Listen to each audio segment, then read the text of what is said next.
दिल को छू जाए कहानी चैनल में आपका स्वागत है। आज के वीडियो में हम सुनेंगे अकबर बीरबल की 5 मज़ेदार कहानियाँ। तो चलिए शुरू करते हैं। पहली कहानी का शीर्षक है मालिक और गुलाम। एक दिन दिल्ली का कोतवाल 2 आदमियों को लेकर बादशाह अकबर के दरबार में आया। बादशाह के पूछने पर उसने बताया, जहाँ पना ये दोनों आदमी आपस में लड़ रहे थे। काजी इन दोनों के झगड़े का फैसला नहीं कर पाए हैं, इसलिए मैं इन्हें यहाँ लाया हूँ। बादशाह को बताया गया कि ये दोनों व्यापारी हैं। बादशाह ने दोनों को देखा और उनसे झगड़े का कारण पूछा। उनमें से एक ने बताया, जहाँ पना मैं एक सौदागर हूँ, मेरा नाम शेर अली है। मैं 5 साल से ज़्यादा समय से दिल्ली में रहता हूँ। दिल्ली आने से पहले मैं अफ़गानिस्तान में था, वहाँ यह आदमी मेरा गुलाम था। आज मैंने इसे दिल्ली में देखा तो पकड़ लिया। यह सुनकर दूसरा व्यापारी बीच में ही बोल पड़ा, जहाँ पना यह आदमी झूठा है। इसका नाम शेर अली नहीं है, इसका नाम नसीबा है और यह मेरा गुलाम था। 6 साल की तलाश के बाद आज यह आदमी मुझे दिल्ली में मिला है। इस पर शेर अली बोला, जहाँ पना नसीबा तो इसका नाम है और ये मेरा गुलाम था। मैं गवाह पेश कर सकता हूँ, वे साबित कर देंगे कि मैं ही शेर अली हूँ। हो सकता है जब से तुम मेरी रकम लेकर गायब हुए हो, तुमने अपना नाम शेर अली रख लिया हो। यह सुनकर दोनों वहीं झगड़ने लगे। एक ने कहा, तुम्हारी यह मजाल कि मुझे नसीबा कहो। दूसरा बोला, अपने मालिक के सामने तुम्हारी यह जुर्रत। बादशाह ने दोनों को शांत किया और आदेश दिया कि तुम दोनों का फैसला बीरबल करेंगे। बीरबल अपने आसन से उठे और उन दोनों के पास आए। उन्होंने दोनों की आंखों में आंखें डालकर देखा। दोनों चुपचाप खड़े रहे। इसके बाद बीरबल ने कहा, तुम दोनों पेट के बल फर्श पर लेट जाओ। मैं आंखें बंद करके ध्यान लगाऊंगा और ये पहचान लूंगा कि झूठा कौन है। दोनों व्यापारी पेट के बल जमीन पर लेट गए। बीरबल ने एकाएक अपनी आंखें खोली और बोले, मुझे झूठे आदमी का पता चल गया है, जल्लाद को बुलाओ। जल्लाद अपने कुल्हाड़े के साथ दरबार में हाजिर हुआ। देखते ही बीरबल ने आदेश दिया, उड़ा दो गुलाम का सिर। जल्लाद की कुल्हाड़ी उठाते ही दिल्ली का सौदागर उछलकर बैठ गया। वह गिड़गिड़ाने लगा, हुजूर मेरी जान बख्श दी जाए। इस प्रकार बीरबल की बुद्धिमानी से अपराधी पकड़ा गया। नकली शेर अली की सारी दौलत असली मालिक को सौंप दी गई और गुलाम नसीबा को जेल में डाल दिया। अब सुनते हैं अकबर बीरबल की दूसरी कहानी, जिसका शीर्षक है बादशाह का गुस्सा। एक बार की बात है, बादशाह अकबर अपनी बेगम से किसी बात पर नाराज हो गए। नाराजगी इतनी बढ़ गई कि उन्होंने बेगम को मायके जाने के लिए कह दिया। बेगम ने सोचा कि शायद बादशाह ने गुस्से में ऐसा कहा होगा, इसलिए वह मायके नहीं गई। जब बादशाह ने देखा कि बेगम अभी तक मायके नहीं गई, तो उन्होंने गुस्से में कहा, तुम अभी तक यहीं हो, गई नहीं? सुबह होते ही अपने मायके चली जाना, वरना अच्छा न होगा। तुम चाहो तो अपनी मनपसंद चीज़ साथ ले जा सकती हो। बेगम सिसककर जनाने खाने में चली गई। वहाँ जाकर उसने बीरबल को बुलाया। बीरबल बेगम के सामने पेश हो गया। बेगम ने बादशाह की नाराज़गी के बारे में बताया और उनके हुक्म को भी बता दिया। इस पर बीरबल ने कहा, बेगम साहिबा, अगर बादशाह ने हुक्म दिया है तो जाना ही पड़ेगा और अपनी मनपसंद चीज़ ले जाने की बाबत जैसा मैं कहता हूँ वैसा ही करें। बादशाह की नाराज़गी भी दूर हो जाएगी। बेगम ने बीरबल के कहे अनुसार बादशाह को रात में नींद की दवा दे दी और उन्हें नींद में ही पालकी में डालकर अपने साथ मायके ले आई और एक सुसज्जित शयन कक्ष में सुला दिया। जब बादशाह की नींद खुली तो स्वयं को अनजाने स्थान पर पाकर हैरान हो गए और पुकारा, कोई है? उनकी बेगम साहिबा उपस्थित हुई। बेगम को वहाँ देखकर वे समझ गए कि वे अपने ससुराल में हैं। उन्होंने गुस्से में पूछा, तुम हमें भी यहाँ ले आई, इतनी बड़ी गुस्ताखी कर डाली। इस पर बेगम ने कहा, मेरे सरताज, आपने ही तो कहा था कि अपनी मनपसंद चीज़ ले जाना, इसलिए मैं आपको ले आई। यह सुनकर बादशाह का गुस्सा जाता रहा। वे मुस्कुराकर बोले, जरूर तुम्हें यह तरकीब बीरबल ने ही बताई होगी। बेगम ने हामी भरते हुए सिर हिला दिया और इस प्रकार अकबर की सलाह से बादशाह और बेगम में सुलह हो गई। अब सुनते हैं अकबर बीरबल की तीसरी कहानी, जिसका शीर्षक है बादशाह का सपना। एक रात सोते समय बादशाह अकबर ने यह अजीब सपना देखा कि केवल एक छोड़कर उनके बाकी सभी दांत गिर गए हैं। फिर अगले दिन उन्होंने देश भर के विख्यात ज्योतिषियों और नजूमिनियों को बुला भेजा और उन्हें अपने सपने के बारे में बताकर उसका मतलब जानना चाहा। सभी ने आपस में विचार विमर्श किया और एकमत होकर बादशाह से कहा, जहाँ पना, इसका अर्थ यह है कि आपके सारे नाते रिश्तेदार आपसे पहले ही मर जाएंगे। यह बात सुनकर अकबर को बेहद क्रोध आया और उन्होंने सभी ज्योतिषियों को दरबार से बाहर चले जाने को कहा। उनके जाने के बाद बादशाह ने बीरबल से अपने सपने का मतलब बताने को कहा। कुछ देर तक तो बीरबल सोच में डूबा रहा, फिर बोला, हुजूर, आपके सपने का मतलब तो बहुत ही शुभ है। इसका अर्थ है कि अपने नाते रिश्तेदारों के बीच आप ही सबसे अधिक समय तक जीवित रहेंगे।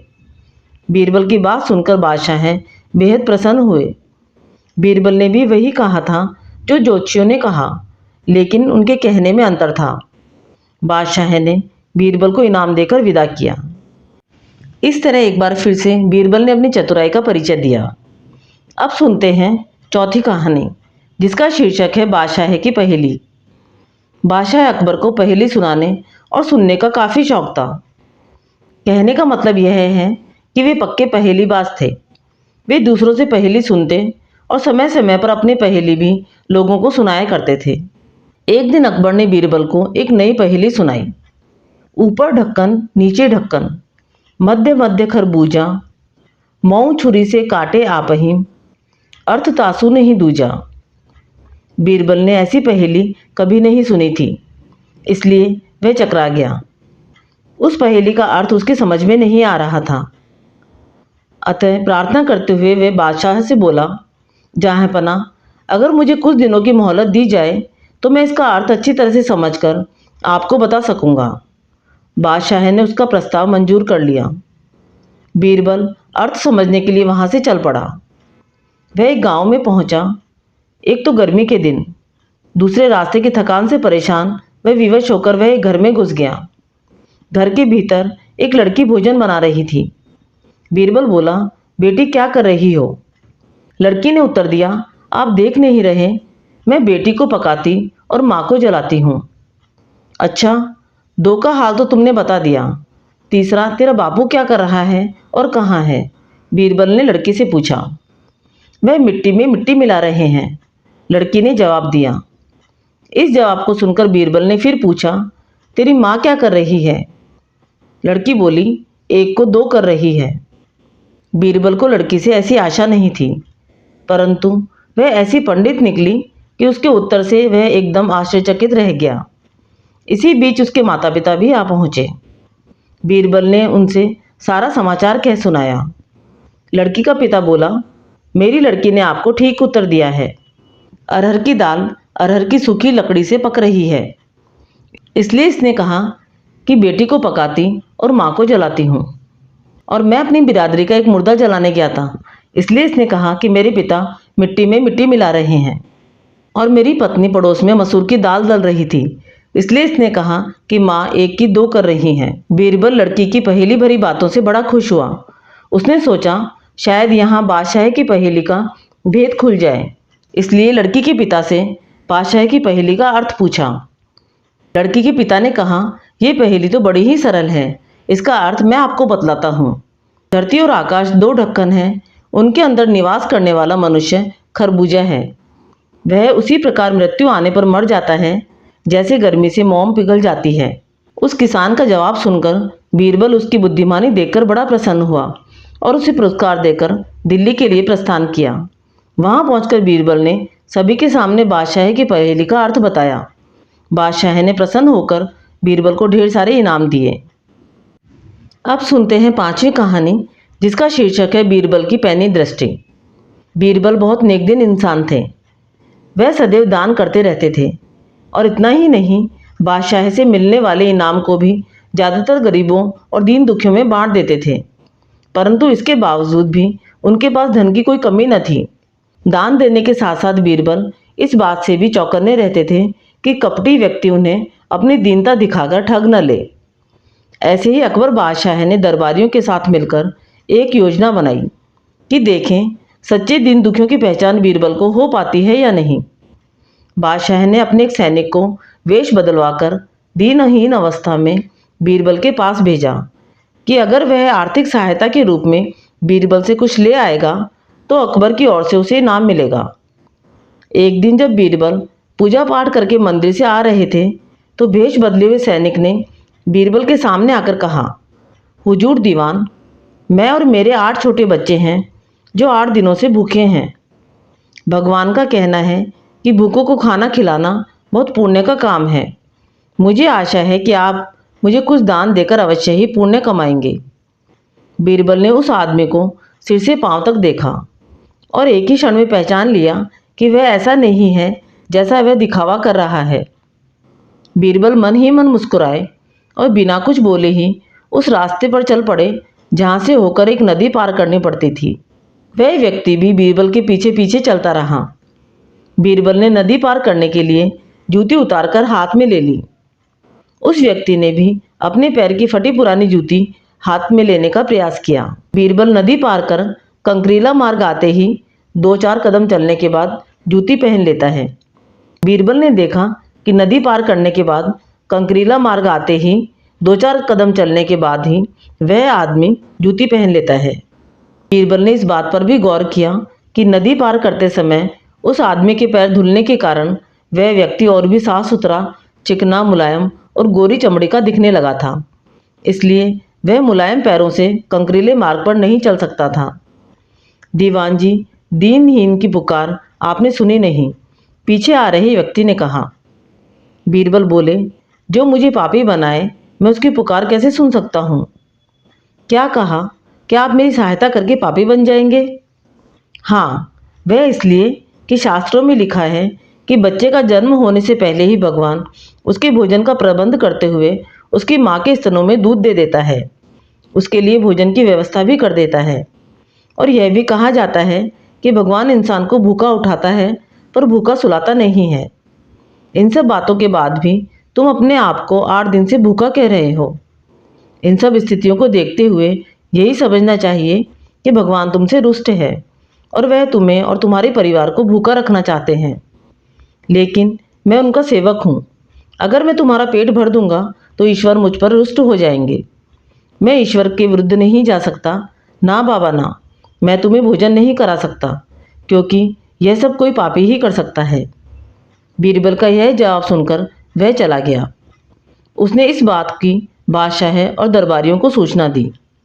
बादशाह अब यह समझ गए कि बीरबल ने उसकी चालाकी पकड़ ली है। अगले दिन बादशाह ने बीरबल से पूछा, बीरबल, तुम्हारे धर्म कर्म की बड़ी चर्चा है, पर तुमने कल एक भूखे को निराश ही लौटा दिया, क्यों? बीरबल बोले, आलम पना है, मैंने किसी भूखे को नहीं बल्कि एक ढोंगी को लौटा दिया। और मैं यह बात भी जान गया कि वह ढोंगी आपके कहने पर ही मुझे बेवकूफ़ बनाने आया था। अकबर ने कहा, बीरबल, तुमने कैसे जाना कि वह वाकई भूखा न होकर ढोंगी है? बीरबल ने कहा, यह मैंने उसके पैरों और पैरों की चप्पल देखकर जाना। यह सच है कि उसने अच्छा भेष बनाया था, मगर उसके पैरों की चप्पल कीमती थी। बीरबल ने आगे कहा, माना कि चप्पल उसे भीख में मिल सकती थी, पर उसके कोमल मुलायम पैर तो भीख में नहीं मिले थे, इसलिए कंकड़ की गड़न वह सहन न कर सका। इतना कहकर बीरबल ने बताया कि किस प्रकार उसने उस मनुष्य की परीक्षा लेकर जान लिया कि उसे नंगे पैर चलने की आदत नहीं, वह दरिद्र नहीं बल्कि किसी अच्छे कुल का खाता कमाता पुरुष है। बादशाह बोले, क्यों न हो, वह मेरा खास सैनिक जो था। फिर बहुत प्रसन्न होकर बोले, सचमुच बीरबल, तुमने मुझे बहुत खुश कर दिया। तुम्हें धोखा देना आसान काम नहीं है। बादशाह के साथ साजिश में शामिल हुए सभी दरबारियों के चेहरे बुझ गए और इस तरह सारे दरबारियों के सामने एक बार फिर बीरबल ने अपनी योग्यता सिद्ध कर दी। अकबर बीरबल की ये कहानियाँ आपको अच्छी लगी तो कहानी को लाइक व शेयर करें। चैनल पर नए हैं तो चैनल को सब्सक्राइब करें। कहानियाँ सुनने के लिए धन्यवाद।